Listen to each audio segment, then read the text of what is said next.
L'une des plus grandes délivrances qui existent dans la vie, c'est de se libérer des opinions des autres.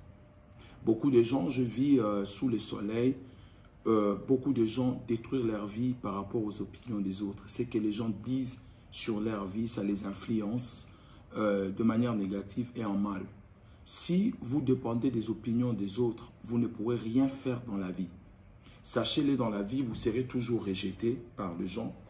Les gens ne seront pas toujours d'accord avec vous et vous ne ferez pas forcément l'unanimité. Personne ne peut faire l'unanimité. Même Dieu ne fait pas l'unanimité sur cette planète. Il y a des athées, il y a des gens qui ne croient pas en Dieu. Donc, si les êtres humains ne croient pas en vous, il ne faut pas baisser les bras. Le rejet, ça viendra. Le problème dans la vie, ce n'est pas le rejet, mais comment vous réagissez face au rejet. Comment vous réagissez face aux personnes qui doutent de vous. Je vais vous parler de quelques histoires que j'ai lues ici sur la terre. Premièrement, ce que vous devez comprendre, les hommes de succès ont été rejetés. Mais ils ont cru en eux et ils ont fait de grands exploits dans la vie. Vous serez rejeté, mais il faut croire en vous. Plus vous croyez en vous, plus vous allez emprunter le chemin du succès. Il y a une dame que vous connaissez très bien, on l'appelle Oprah Winfrey. À 22 ans, on l'a déclarée inapte pour la télévision. Inapte pour la télévision. Elle a été licenciée, même dans une chaîne. Mais aujourd'hui, son talk show est devenu le plus connu de toute l'histoire de la télévision. Et aujourd'hui, cette femme, elle fait partie des femmes la plus influentes du monde. Et elle est multimillionnaire, probablement même milliardaire. Pourquoi? Parce qu'elle a persévéré. Elle n'a pas regardé le rejet, les opinions des autres, ce qu'ils ont dit sur elle, qu'elle était inapte pour la télé. Elle a persévéré dans sa ligne et aujourd'hui, elle est devenue ce qu'elle est devenue. Si je vous parle de numéro 23, ça vous dit quelque chose. C'est Michael Jordan dans le basket. Vous savez que Jordan a été, on l'a dit qu'il ne sera pas un bon basketteur.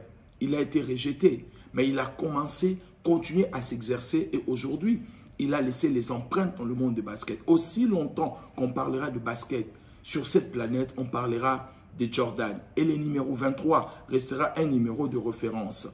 Il y a une dame en Angleterre qu'on appelait J.K. Rowling. Peut-être vous ne la connaissez pas, mais c'est la dame qui a écrit les livres de Harry Potter. Cette femme, elle était divorcée. Elle avait même la difficulté de joindre les 2 bouts du mois. Elle vivait avec l'aide de l'État. Mais vous savez que lorsqu'elle a écrit son roman sur Harry Potter, cela a été refusé 30 fois auprès des éditeurs. 30 éditeurs ont refusé son livre, son roman. Mais elle a continué, elle a persévéré et quelques temps après, et cela a pris 7 ans. 30 refus pendant 7 ans, mais elle a persévéré. Elle a cru en elle et aujourd'hui, cette femme, son livre a été édité, vendu et c'est devenu un roman à succès planétaire. Et il y a eu même des films, vous voyez, plus de 8 films qui ont été adaptés avec une pièce de théâtre à partir de son livre. Et en 2007, cette femme pesait plus ou moins 800 millions de dollars. Mais elle venait de divorcer, elle était rejetée. Les éditeurs ont refusé son livre. Persévérer. La résistance, si vous continuez à résister, vous briserez la persistance. Peu importe la persistance, la résistance finit par briser la persistance. Voyez-vous, mes bien-aimés. Donc, je vais vous parler de plusieurs personnes. Elvis Presley, par exemple, son premier spectacle a été, rejeté. Les Beatles ont été rejetés.